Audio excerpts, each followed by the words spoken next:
500కే gas cylinder హామీ అమలుకు ప్రతిపాదన సిద్ధం, వీరే అర్హులు అంటూ వార్తలు అయితే వస్తున్నాయండి. ఎండ్ వరకు చూడండి, పూర్తి ఇన్ఫర్మేషన్ అయితే అర్థమవుతుంది. మరోసారి ఛానల్స్ సబ్స్క్రైబ్ చేసుకొని బెల్ ఐకాన్ ఆల్ ట్యాప్ చేయండి. మిత్రులందరికీ ఈ వీడియోను షేర్ చేయండి. చాలా మంది వీడియో చూస్తున్నారు కానీ ఛానల్ సబ్స్క్రైబ్ చేసుకోండి. దయచేసి ఛానల్ సబ్స్క్రైబ్ చేసుకోండి.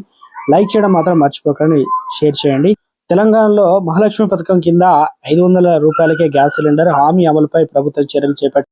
ఇందులో భాగంగా లబ్ధిదారుల ఎంపిక కోసం 2 ప్రతిపాదనలు పౌర సరఫరాల శాఖ రూపొందించినారు. మరోవైపు ఈ పథకానికి కనీసం 2,225 కోట్లు, గరిష్టంగా 4,450 కోట్ల భారం రాష్ట్ర సర్కారుపై పడుతుందని ఆ శాఖ ప్రాథమికంగా అంచనా వచ్చింది.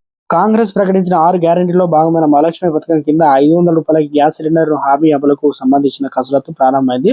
100 రోజుల్లోనే వాటిని అమలు చేస్తామని రాష్ట్ర సర్కారు స్పష్టం చేసిన విషయం తెలిసిందే. ఈ క్రమంలో పౌర సరఫరాల శాఖ లబ్ధిదారుల ఎంపిక సంబంధించిన 2 రకాల ప్రతిపాదనలు సిద్ధం చేసింది. ఇందులో మొదటిది రేషన్ కార్డు ఆహార భద్రత ఉన్న వారికి పాటు రేషన్ కార్డు లేని వారికి అర్హులుగా ఎంపిక చేయడం. రెండోది రేషన్ కార్డుతో నిమిత్తం లేకుండా అర్హులుగా ఎంపిక చేయడం.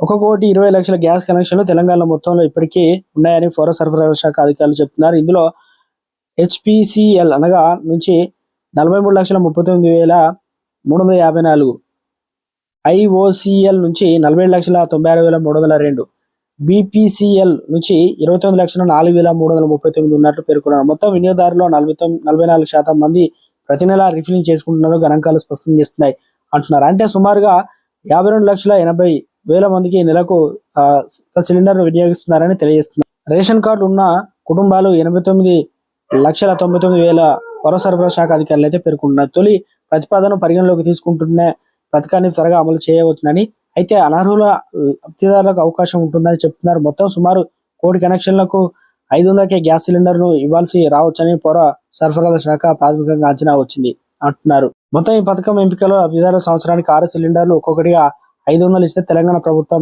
పై పడే భారం 2,225 కోట్ల పౌర సరఫరా అధికారులు అయితే లెక్కలు తేల్చారు. అయితే అదే ఏడాదిలో 12 సిలిండర్లు ఇచ్చే పక్షంలో భారం 4,450 కోట్ల పౌర సరఫరా శాఖ అయితే అధికారులు అయితే లెక్కలు వేశారు. అత్యంత త్వరలోనే వీటికి సంబంధించి రేషన్ కార్డు ఉన్న వారికి లేని వారికి 2 ప్రతిపాదనలు, వీటిలో ముఖ్యంగా 100 రోజుల్లో కీలక ప్రకటన ఏదైతే అమలు వేగవంతమైన చర్యలు తీసుకోబోతున్నారు. ఇది వచ్చే నెల నుంచి మనకు ప్రారంభం కాబోతున్నట్లు విశ్వసనీయ వర్గాల సమాచారం అండి. ఇలాంటి పథకాలు ఎప్పటికప్పుడు తెలియస్తాయి కాబట్టి అందరూ కూడా లైక్ చేయండి, చాలా సబ్స్క్రైబ్ సపోర్ట్ చేయండి. Thanks for watching.